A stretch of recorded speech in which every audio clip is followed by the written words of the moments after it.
이제 웜업을 끝나고 이제 두 번째 본론으로 들어가는데요.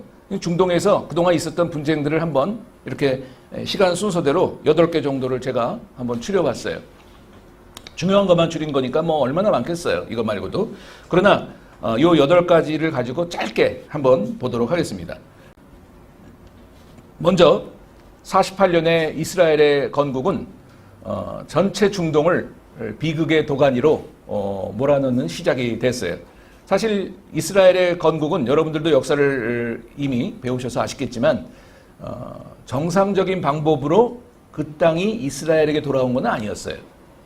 2000년 동안 팔레스타인이 그 땅의 주인이었고 그 땅에서 2000년 동안을 살아가던 팔레스타인이 서방의 결정에 따라서 일방적으로 유대인의 나라라고 선포를 하게 된 것이 사건이 되면서 갑자기 이스라엘이 건국이 된 거예요. 1948년에.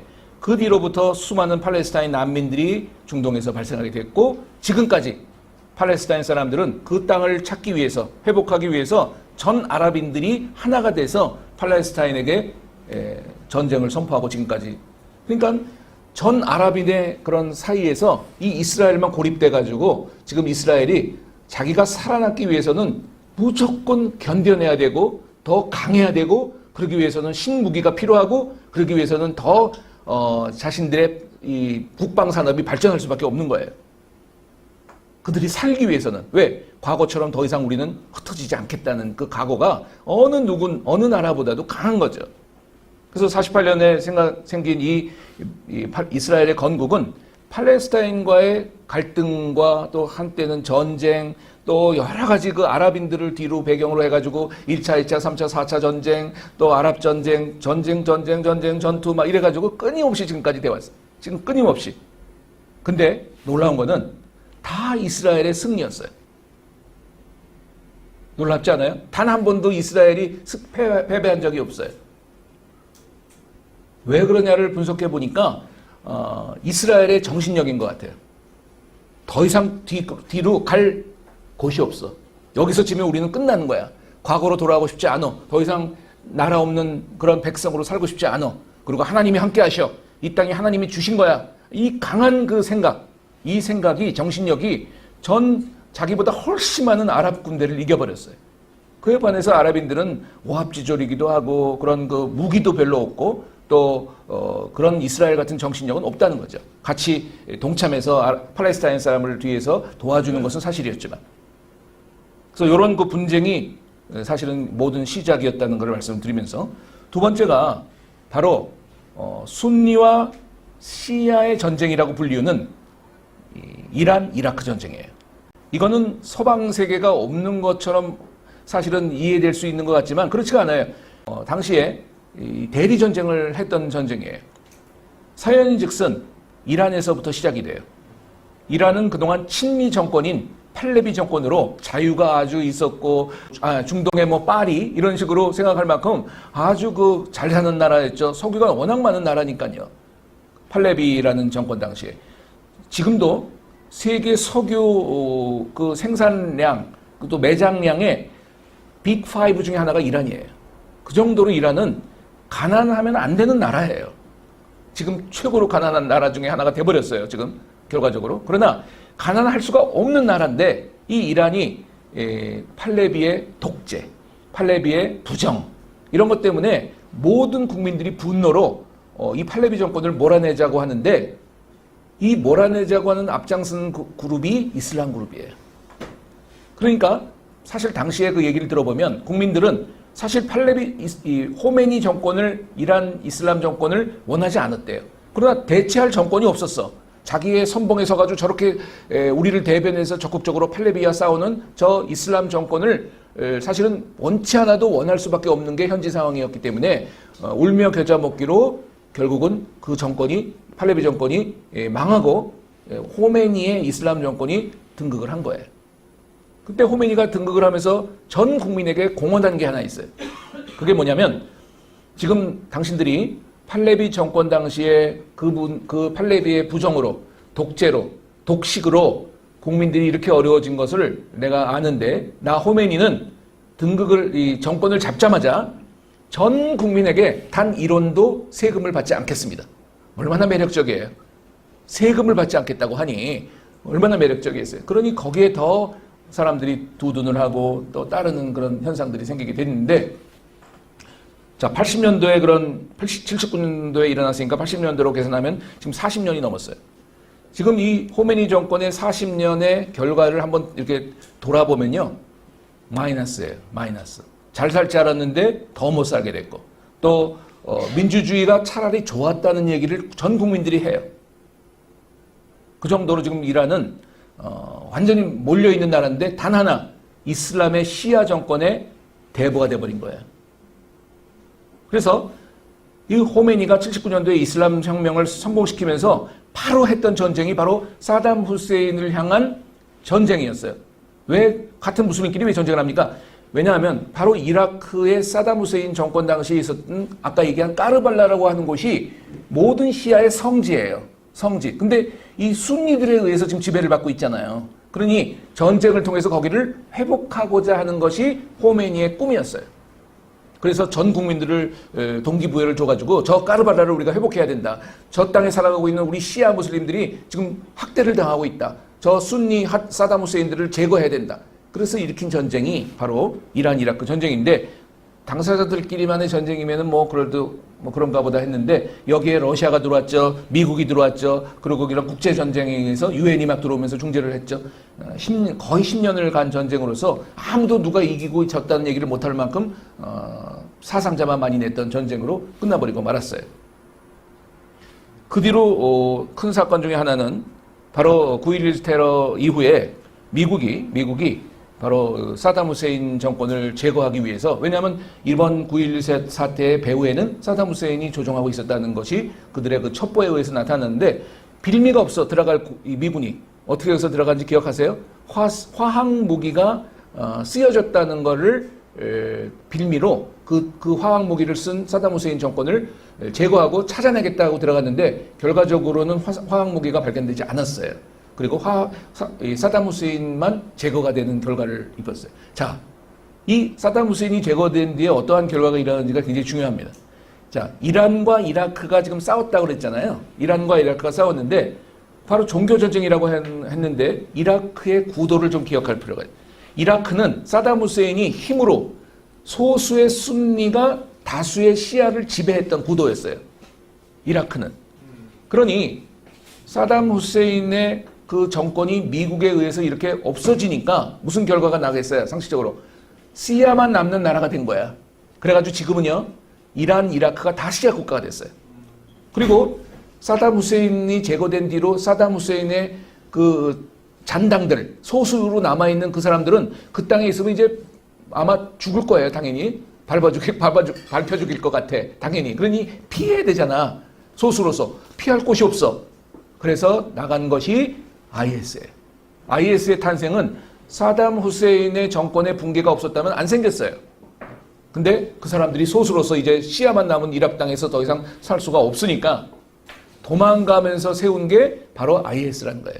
그리고 알카에다의 잔당, 그리고 이 사담 후세인의 잔당이 합쳐져가지고 IS라는 그런 테러 집단인데, 나라같이 이렇게 영토를 확보하면서 큰 세계적인 이슈가 되고 피해를 주게 됐죠. 이란 이라크 전쟁이 이제 역시 이것도 미국이 개입이 된 전쟁으로 아랍인들에게는 큰 상처와 원한 감정을 사게 됐죠.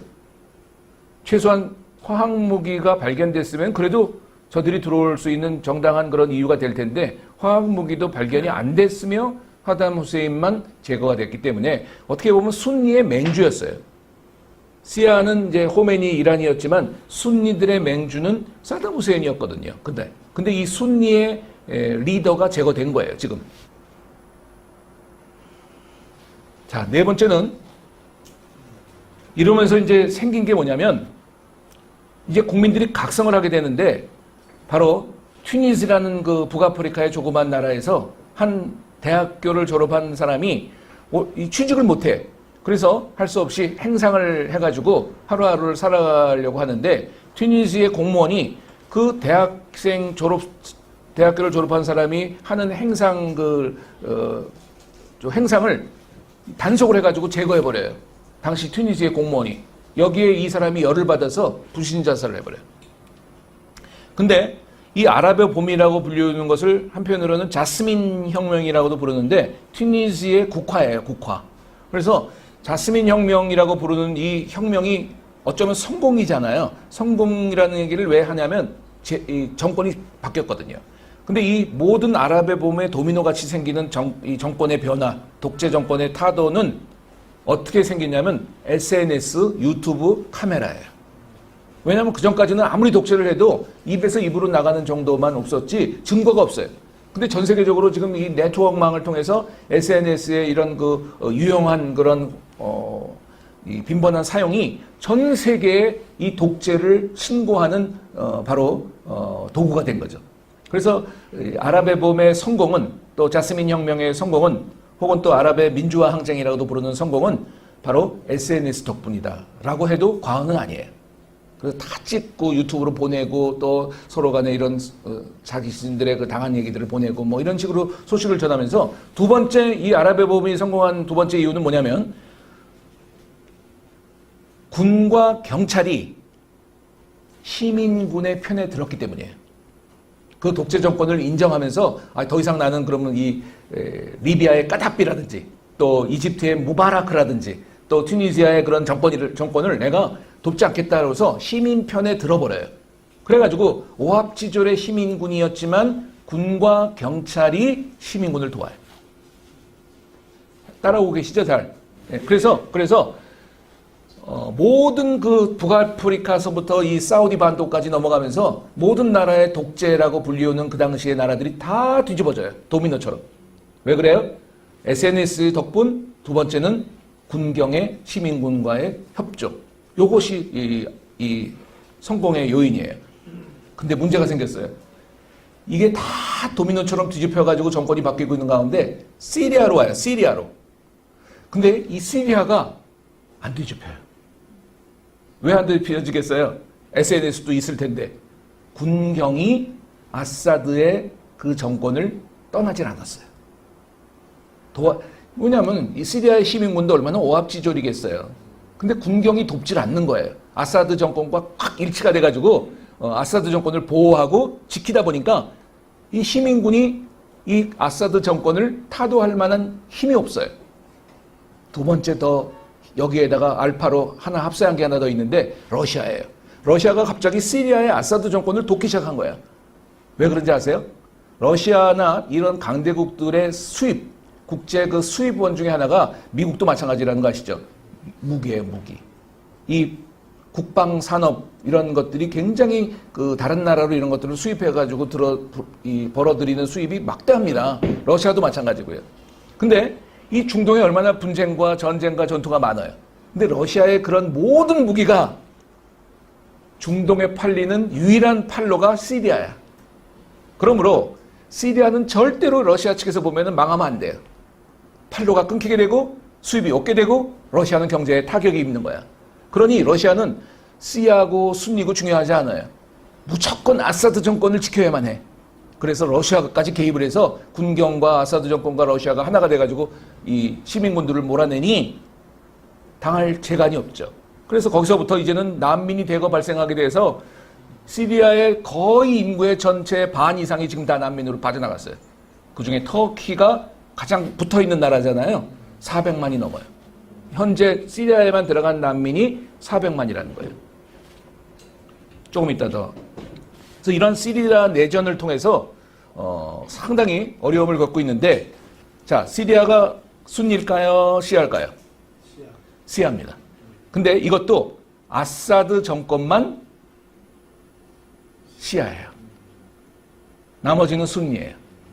그러니 아사드 정권, 이란, 이라크 뒤집혔으니까 이렇게 세 나라가 시아 국가예요. 원래는. 근데 요 세 나라만 똘똘똘 뭉쳐야 된다. 왜냐하면 다 시아, 순니라는 원수의 국가들이기 때문에 그쪽에서 도움을 구할 수가 없어요. 그러니까 순니는 시아를 미워하는 가운데 저렇게 시리아 내전이 벌어지면서 상당히 그 순니가 어디 편을 들겠어요? 시아와 대항해가지고 미국 편을 들어. 왜? 러시아가 어디 편을 들었다고요? 아사드 정권이 시아 편을 들었잖아. 그러니 미국도 시아 편을 들을 수는 없잖아요. 그러니까 또 반대편인 순니 편을 들으면서 이것이 순니와 시아의 전쟁처럼 보이지만 또 대리전으로 미국과 서방과 러시아가 또 들어와 가지고 심지어는 뭐 비공식적이지만 이 북한 무기가 발견되기까지 해가지고 중국과 북한까지도 연결된, 그래가지고 그런 그 대리전 양상으로 시리아의 이런 그 전쟁은 지금까지도 사실 계속된다고 봐야 돼. 지금까지도 2011년에 시작된 전쟁. 최근에 또 2014년도에는 예멘이라고 하는 시아 반군이 나타났어요. 시아라는 게 중요해요. 그러니 예멘 바로 아래에 있는, 바로 위에 있는 사우디아라비아가 자기는 순니인데 시아로서 지금 자꾸 국경을 위협하니까 그냥 공격을 해버리는 거야. 공습을 하고. 이 시아 반군을 향해서 하는 거예요. 순니를 한 게 아니라. 그 예멘에 있는 시아 반군을 향해서 공습을 하면서 예멘 내전이 있는 상황 속에서 순니 편을 들으면서 사우디가 들어가 버려. 이것이 지금까지 후티 반군이랑과 또 뭐 사우디 정부와의 싸움이 지금까지 계속되고 있어. 지금까지. 이게 예멘 내전이에요. 우리나라도 지금 예멘 사람들 많이 들어온 이유도 다 여기서 기인돼. 좀 빨리 해야겠습니다. 그 다음에 이제 최근에 일어난 게 바로 작년에 11월에 이스라엘이 하마스와의 전쟁인데, 아시다시피 뭐 하마스가 갑작스럽게 이스라엘의 축제 때 가가지고 인질을 많이 잡아갔던 그 사태로 시작돼가지고 이스라엘이 보복을 하고 가자 지역을 공격하고 이런 무력 충돌이 계속됐던, 요즘은 좀 잠잠하지만 이런 것이 결국은 뒤에 이 하마스가 순니예요. 순니. 팔레스타인 순니입니다. 그러나 공교롭게도 이 순니가 이스라엘과 싸운다 하니까 시아도 이스라엘 편을 들지 않더라고요. 시아가 순니 편을 들어요. 그래서 이 하마스 편을 들어. 시아의 유명한 그 테러 단체 이름은 뭘까요? 헤즈불라. 헤즈불라가 있어요. 레바논의 헤즈불라. 이 헤즈불라가 이스라엘에게는 더 무서운 존재예요, 사실은. 그러나 하마스가 팔레스타인 땅, 이스라엘 땅에 같이 살면서 하마스는 당이에요, 당. 정당이란 말입니다. 어떤 테러 단체 이름이 아니에요. 이 정당으로서 정권을 잡은 하마스가 전쟁을 일으킨 게 바로 이 전쟁이죠. 그러니 이 하마스의 전쟁을 일으킨 것에 대해서 팔레스타인 아랍인들은 대부분 반대래요. 그러니까 우리가 원했냐, 전쟁을 원했냐, 당신 덕분에 또 난민으로 우리가 또 전락해야 되지 않느냐, 이런 그 원성들이 잦았던 전쟁이 이 하마스예요. 그러니까 하마스도 입지가 너무너무 불안하기 때문에 다음번에는 자기가 안 될 수 있을 가능성이 많아요. 하마스가 안 되면은 또 다른 당이 되면 자기의 입지가 줄어들기 때문에 하마스로서는 뭔가를 해야 돼요. 해가지고 자신들의 입지를 굳건히 할 수밖에 없는데 그게 이스라엘을 향한 전쟁 결정이었던 거예요.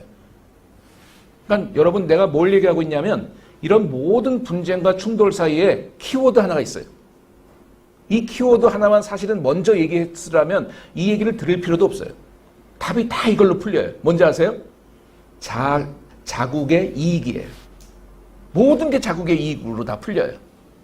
이 자국의 이익은 어제 원수가 오늘에는 자국의 이익으로 말미암아 친구가 되는 거예요. 또 어제 친구였지만 자국의 이익 때문에 원수가 되는 거예요. 이렇게 돌변하는 정세가 전 세계도 마찬가지고 중동도 그 예외가 아니라고 생각을 합니다. 바로 그래서 저는 이번에 이 이스라엘과 팔레스타인 전쟁이 아니라 팔레스타인의 한 정당이었던, 그리고 팔레스타인 주민들도 원치 않았던 그런 하마스에 의해서 일으킨 전쟁이기 때문에 이거를 이팔 전쟁이라기보다는 이하 전쟁이라고 보는 게 훨씬 더 정확한 표현이에요. 너무 크게까지 팔레스타인까지 우리가 오버할 필요는 없다는 생각이 들어요. 자, 그럼 이 하 전쟁에서 그들이 요구하는 동상이몽들이 있어요. 서로 간에 이 전쟁을 하면서도 생각하고 있는 내심이 서로 달라요. 바로 이 국익의 차원에서 생각을 하는 건데 뭐가 있는지 잠깐만 알아볼게요. 첫 번째는 이런 그 동상이몽 가운데 하마스는 자신들의 약해진 입지를 만회해 보려고 하는 의도가 이번 전쟁에 희생을 시키더라도 하겠다는 거예요. 자신들이 정권을 유지하기 위해서. 두 번째는 여러분 아실지 모르지만 이스라엘이 이 사우디아라비아와 손을 잡으려는 조짐이 있었어요. 사실은 이거 있을 수 없는 일인데 사우디도 자기의 이익을 위해서는 이스라엘과 손을 잡는 게 나아요. 심지어는 사우디는 메카가 있어가지고 모든 세계 무슬림의 성지고 센터라고 할 수 있는 이 사우디가 자신들이 원수로 알고 있는 이스라엘과 그의 친구인 미국군을 정식적으로 주둔시키는 역할까지 좀 하고 있어요. 사실 미군이 그들의 성지인 사우디아라비아 메카 지역에 주둔시키는 것은 사실은 안 되거든요. 근데 사우디의 존립을 위해서는 어떤 파워가 필요해. 그게 미국이라는 거예요. 그러니까 보세요. 지금 종교나 이런 이념을 떠나서 자신의 존립과 이익을 위해서는 미국도 사우디로 들어가고 그럼 사우디도 지금 이스라엘과 손을 잡으려고 하는 거예요. 이 국익이라는 키워드를 기억하셔야 돼요. 그래서 이런 침공하는 시기에 이 하마스가 한번 이스라엘을 쳐가지고 너 정신 차려라. 네가 지금 이스라엘과 손을 잡을 때냐. 네가 아무리 순니지만 너는 같은 무슬림으로서 그래서는 안 된다라는 걸 한번 보여주고 싶었다.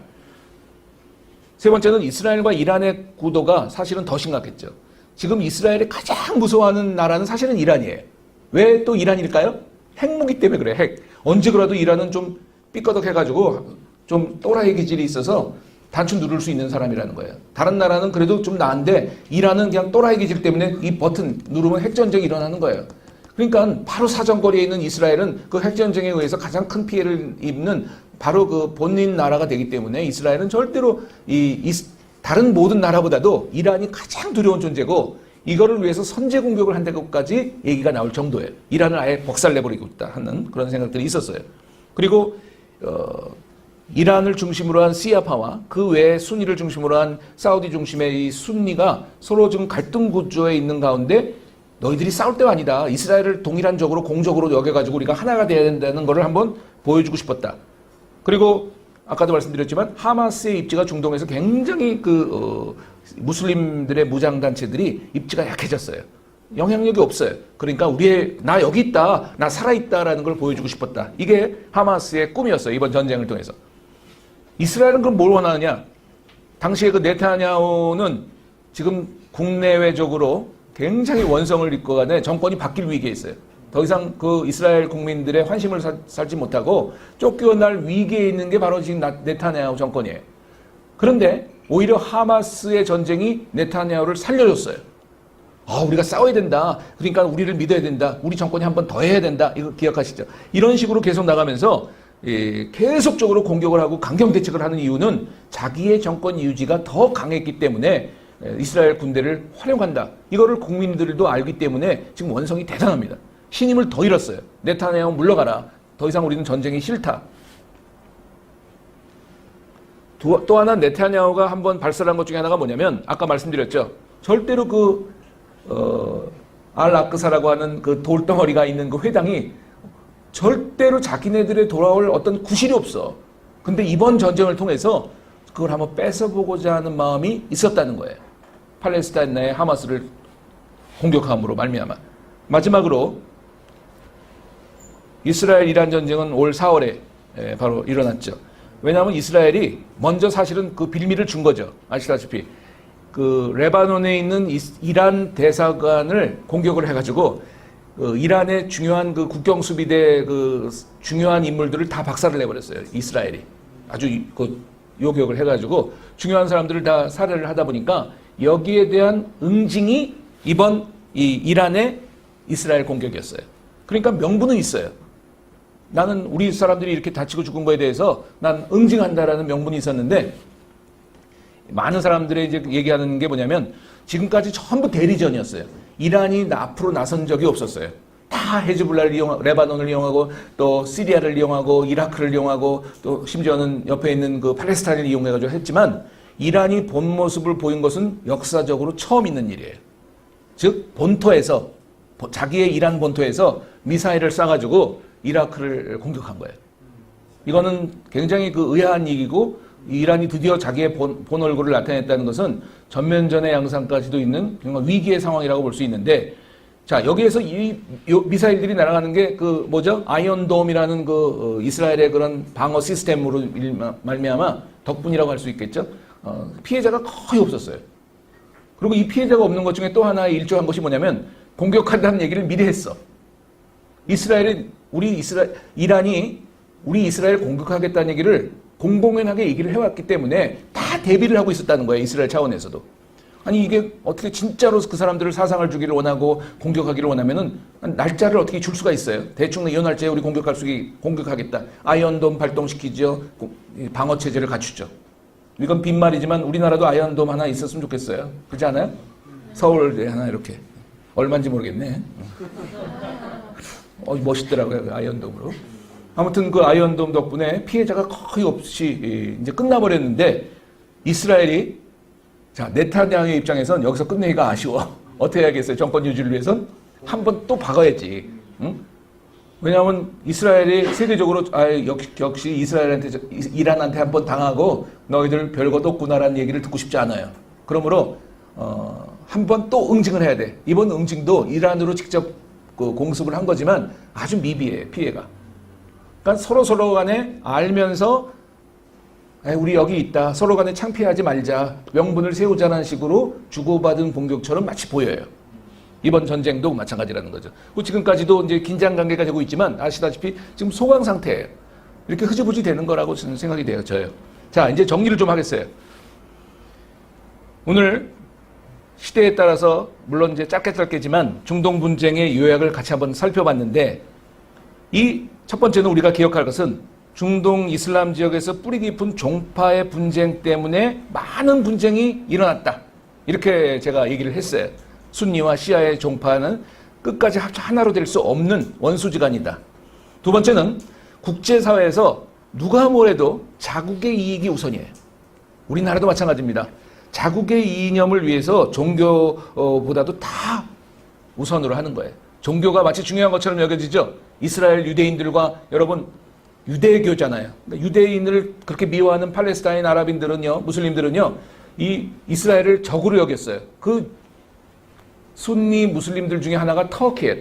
터키도 무슬림 국가예요. 99%가 무슬림인. 근데 지금부터 10년을 넘게 이스라엘과 해상 합동 훈련을 같이 하고 또 주고받는 그것이 뒤로 보면 무역량이 작지가 않아요. 터키는 끊임없이 그 많은 그 식량들을 소화할 데가 없으니까 세계 곡창지대인 터키가 그 생산한 식량과 물을 끊임없이 터키로 팔아요. 비밀리에. 그거는 비밀이라 할 수 없죠. 그 지표가 나오니까. 근데 또 이스라엘은 터키는 지금 쿠르드 사태 있죠. 이란 사태 있죠. 시리아 사태 있죠. 또 이쪽 국경이 7개나 되는 그런 나라로서 최고가 안보예요. 터키도 안보예요. 이 안보를 위해서는 계속적으로 신무기와 국방 이 산업이 더 강화가 돼야 되는데 미국이 아니라 모든 국방품들은 이 무기와 함께 이스라엘에서 수입을 합니다. 식량과 물을 수출하고 신무기와 국방 산업 그 도구들을 다 수입하는 거예요. 자, 겉으로는 욕하고 지금 터키가 얼마나 이스라엘을 욕하는지 아세요? 그런데도 뒤로는 그 지표를 통해서 보면 무역 수지가 훨씬 높아. 계속적으로 거래를 한 거야, 10년 동안을. 원수라고 겉으로는 얘기를 하면서도. 뭘 얘기하고 있다고요? 자국의 이익이 모든 걸 우선한다는 거를 여러분 발견했으면 좋겠어요. 이번 사태도 마찬가지지만. 세 번째는 모든 분쟁에는 요즘 뭐 네고시에이션, 이 상호 협상과 명분이 있어야 돼요. 그냥 한쪽이 그냥 창피하게 지는 것은 원치 않아요. 어느 쪽도. 그럼 끝까지라도 싸울 거예요. 그러므로 서로 간에 명분을 갖춰주면서 적당히 양보하는 것이 최상이에요. 중동 분쟁의 지금 해결점을 제가 약간 제 생각대로 말씀을 드리고 있습니다.